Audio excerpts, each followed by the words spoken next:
عید کی نماز ادا کرنے کا طریقہ کیا ہے؟ انشاءاللہ آج میں آپ کو پریکٹیکل طور پر بتاؤں گا کہ عید کی نماز کس طرح ادا کی جاتی ہے۔ آپ دیکھیں نا، بہت سارے لوگ ہیں ان کو عید کی نماز پڑھنا نہیں آتا۔ جب مسجد چلے جاتے ہیں عید کی نماز پڑھنے کے لیے، دائیں والے کو دیکھتے ہیں، بائیں والے کو دیکھتے ہیں، وہ بھی غلط نماز پڑھ رہا ہوتا ہے، بائیں والا بھی غلط نماز پڑھ رہا ہوتا ہے۔ لیکن آج میں آپ کو پریکٹیکل طور پر بالکل آسان طریقے سے بتاؤں گا کہ عید کی نماز کس طرح ادا کی جاتی ہے۔ انشاءاللہ اتنے آسان انداز میں آپ کو سمجھاؤں گا کہ 10 سالوں تک آپ نہیں بھول پائیں گے کہ عید کی نماز کس طرح ادا کی جاتی ہے۔ دیکھو، عید کی نماز پڑھنے سے پہلے آپ کو عید کی نماز کی نیت کرنا ہوتی ہے۔ جب آپ صف میں آ گئے، نماز کھڑی ہونے والی ہو، اس وقت آپ نے نیت کرنا ہے۔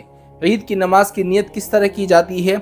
نیت کرتا ہوں میں 2 رکعت نماز واجب عید الفطر کی 6 زائد تکبیروں کے ساتھ، واسطے اللہ تعالیٰ کے، رخ میرا خانہ کعبہ شریف کی طرف، پیچھے اس امام کے، اللہ اکبر۔ آپ نے جب ہاتھ باندھ لیے، اس کے بعد آپ نے کیا پڑھنا ہے؟ سبحانک اللہم و بحمدک و تبارک اسمک و تعالی جدک و لا الہ غیرک۔ بس آپ نے رک جانا ہے۔ جب اتنا آپ نے پڑھ لیا، اس کے بعد امام صاحب 3 تکبیریں اب کہے گا۔ پہلی رکعت میں 3 تکبیریں کہے گا۔ جب وہ پہلی تکبیر کہے گا اللہ اکبر، آپ نے ہاتھ چھوڑ دینے ہیں۔ دوسری تکبیر کہے گا اللہ اکبر، آپ نے پھر سے ہاتھ چھوڑ دینے ہیں۔ جب تیسری تکبیر کہے گا نا اللہ اکبر، اس وقت آپ نے ہاتھ چھوڑنے نہیں ہیں، بلکہ ڈائریکٹ آپ نے ہاتھ باندھ لینے ہیں۔ اس کے بعد امام صاحب سورہ فاتحہ پڑھے گا، الحمدللہ رب العالمین الرحمن الرحیم، یہ پڑھے گا۔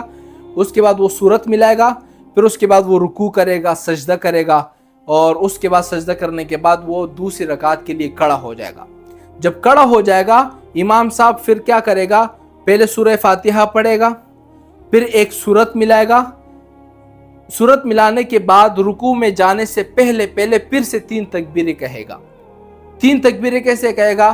اللہ اکبر، ہاتھ چھوڑ دینے ہیں، پھر اللہ اکبر، ہاتھ چھوڑ دینے ہیں، پھر اللہ اکبر، آپ نے ہاتھ چھوڑنے ہیں، باندھنے نہیں ہے۔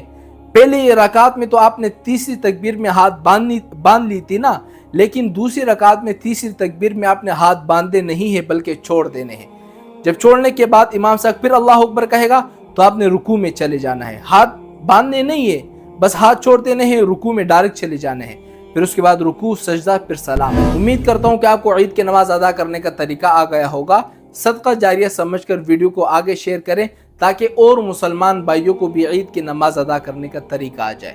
السلام علیکم ورحمۃ اللہ وبرکاتہ۔